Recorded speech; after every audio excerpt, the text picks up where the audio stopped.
Grammar is one of the two pillars of language, the other one being vocabulary.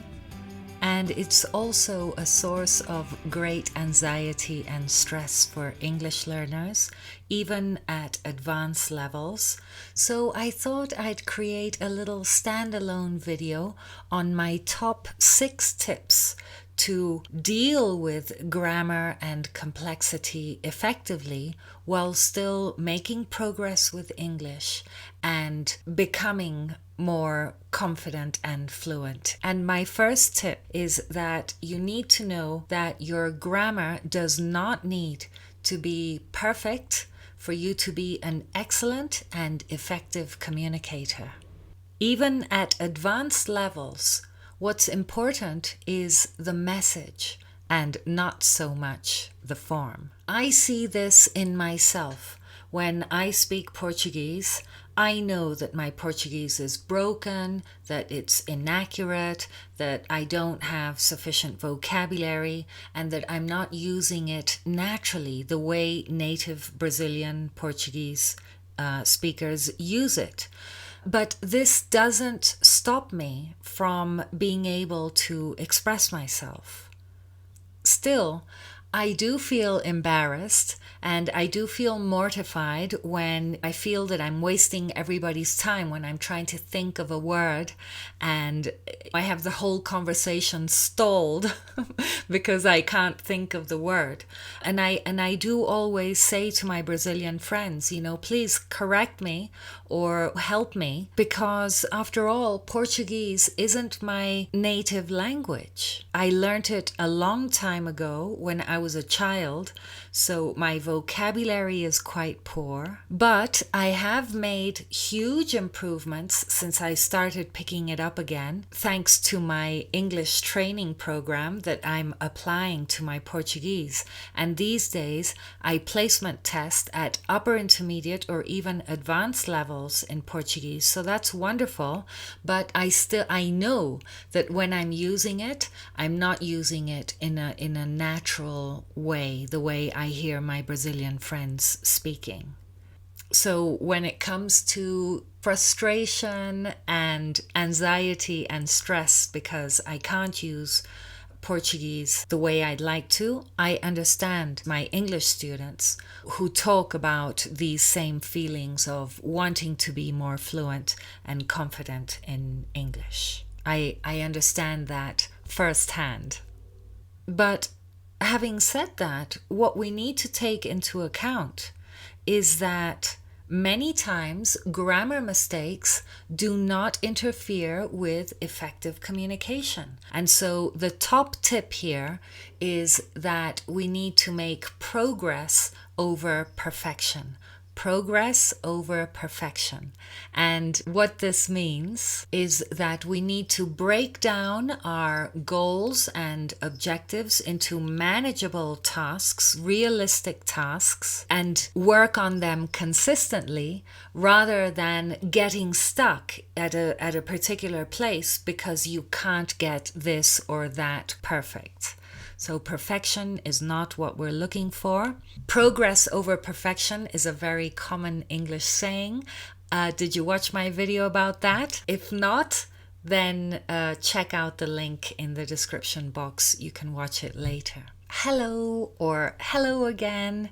It's a beautiful, delicious 23 degrees Celsius, the ideal temperature here, and I am Tanya Meyer, founder of Confident English Training, operating at the intersection between efficient language acquisition and use, the practice of raising awareness, and cultivating happiness and well-being. What's not to love? Okay, so having said that you don't need perfect grammar to express yourself confidently and effectively, tip number 2 is to pay closer attention to how things are said in English whenever you read or listen to English, which hopefully you're doing regularly, sufficiently to really nurture and feed your English, because if you don't expose yourself to English enough, then that is already a problem. Your English is starving, so you need to water it, you need to feed it. But tip number 2 is to pay closer attention to how things are said. Usually what happens when we're listening to a second language, a language that isn't our own, is that we listen or we read for the content. What we're interested in is, what is this saying? Can I understand the message? And that's fine. Of course, we need to understand the message. But beyond that, if we're able to pay attention to how things are being said, how words fit together, then that is the secret sauce, that's the seasoning for a winning recipe. And if you're in the habit of listening or reading only for content, then a couple of things you can do is firstly to create the intention of paying more attention. Without the intention, then the habit of only listening or reading for content is going to continue to be dominant. So you need to create this intention to, okay, well, next time I listen to English or I read it, I'm going to pay closer attention to how English fits together. Perhaps while you're reading, you need to reread a couple of lines, which many of us don't want to do. Like, wait, what? I have to stop and go back and reread? No, but it's good practice. And also it makes the reading much more effective, because you're not just, like going through the lines as if you were reading. It's not as if just going through the lines with your eyes means that you are processing the content. So it might be a good idea to say, okay, hang on, let me stop here. Let me go back to the full stop before this one and reread this sentence. Let me see if I can do that. And then if you are able to do that, so that's already a victory, the next thing is to notice how that idea is being expressed. Can you identify the verbs? Can you identify the nouns? Can you identify the grammar words, the articles, the prepositions, the adverbs, auxiliaries, pronouns, reference words? Yes, can you identify those and notice how they fit together? So it isn't only a question of looking at the information words, which are nouns. By the way, did you watch my video a couple of weeks ago about nouns? It looks like this, and I will leave a link for you to watch that later. Do you pay attention to how English fits together whenever you read or listen to English? What strategies do you use? What strategies do you put into place to incorporate English grammar effortlessly? Comment below with your suggestions. I'd love to hear from you. Tip number 3 is to simplify and go back to basics. You do not need complexity to express deep and important ideas. Here's a couple of secrets that I want to share with you that few teachers talk about. And the first one is that levels of English, like elementary, pre-intermediate, intermediate, upper intermediate, they are not clear-cut at all. We don't move from one level to the next in a smooth way, because we don't learn anything in a smooth, linear way. Learning is messy. We go back and forth, we go round and round, we forget and then we're reminded, we make connections, and we expand on what we know. And so, for example, pre-intermediate English is not new English that's separate from elementary English. It's an additional layer that needs to be interwoven. It needs to be integrated with what we already know. And the same is true with intermediate and then upper intermediate.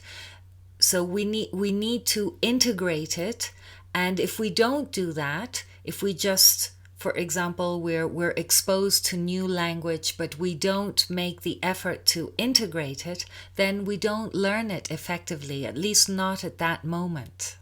So that's the first secret. And the second one is that what constitutes elementary, pre-intermediate, intermediate, upper intermediate levels is very subjective. Different course books are going to consider different structures to be this level or the next. And so what happens a lot is that, for example, people ask, oh, what level am I? And then the teacher might give the student a placement test, for example, and the placement test will show that this person is, say, pre-intermediate or intermediate or upper intermediate, and then they buy the course book for that corresponding level, and when they get to the lesson, it's like, well, I don't understand this grammar. I don't understand it at all, because the placement test might have been too simple and the book might be too complex for that level. So whatever the case might be, the best option always is to just go back to basics.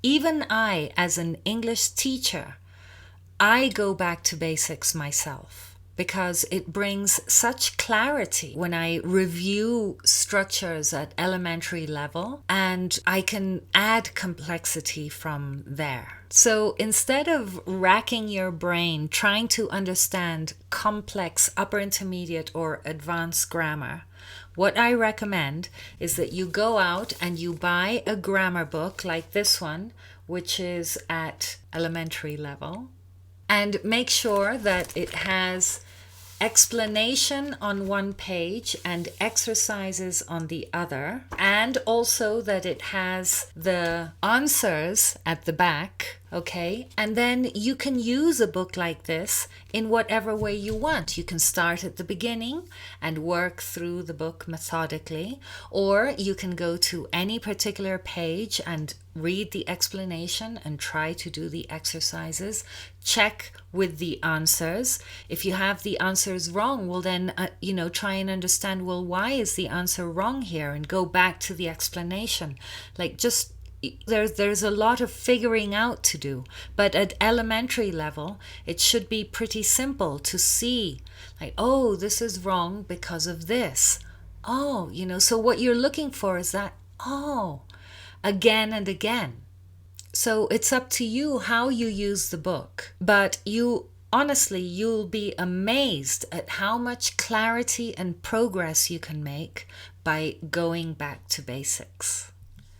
Now, I've just mentioned, get a book. But tip number 4 is you don't need to do much.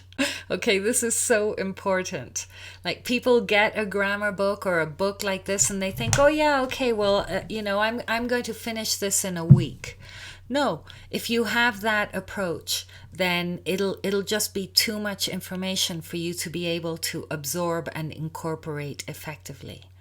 So take your time, and it's better to do a little bit consistently and frequently than a lot every once in a blue moon. If you do half the book today, and then when you go back to it, whenever that is, you probably won't remember more than half of what you did. So a little bit goes a long way. And like I say, a book like this is my own go-to resource. I always come back to this book and I reread, I refresh my memory about particular things, and then from there, I know what comes next. I know how to build it up. But the important thing is the core. Tip number 5, of course, is to practice, practice, practice. Another English saying, practice makes perfect, which means that you cannot become proficient at something without practicing. Nobody is born knowing how to talk or how to cook or how to play a musical instrument. Nobody is born doing that. We need to practice. We need to do it many times before we get a product that we think, yes, now I know what I'm doing. So practicing is my top tip number 5. Remember that it takes time, patience, perseverance, and kindness with yourself to become good at anything. And it won't be that long before you wake up one morning and you realize, oh, wait a minute. I think I've become much more confident and fluent in English now. I definitely feel more comfortable. I'm not so anxious anymore. I can have conversations and I'm feeling good about myself. My small but consistent efforts have paid off. And I'm happy with the progress I've made. And the last tip, tip number 6, which is related to tip number 5, is to personalize. Now, I say it's related because practice does not mean repeat like a parrot without understanding the meaning. Understanding is key. So if you don't understand a particular structure that you want to start using, then there's no point in practicing it. First, we need to understand. When it's clear, when we've got it, like, then we can personalize. And by personalize, I mean, are you able to use this particular structure in your own real life context? Can you apply it? Can you create sentences, questions in the affirmative, in the negative, using that grammar structure? If so, you're good to go. You can let go for now and be very happy with your progress. Congratulations! Well done! Which top tip will you be putting into practice first? I wish you the best of luck, and do keep me posted by commenting below and letting me know how you're doing with these top tips. And make sure you check out the link also about my ongoing English training program for learners at intermediate level and above looking to become more confident and fluent in English. You can also download my free guide with audio, How to Revolutionize Your English, 8 Steps for Success, full of more tips and suggestions that you can put into practice straight away. Okay, so I think I'm going to leave it there for now. I hope you liked this video and that you found it helpful. If so, give me a thumbs up, subscribe to the channel, invite the bell to be notified every time I upload new content, and I'll see you in the next video. Take very good care until then.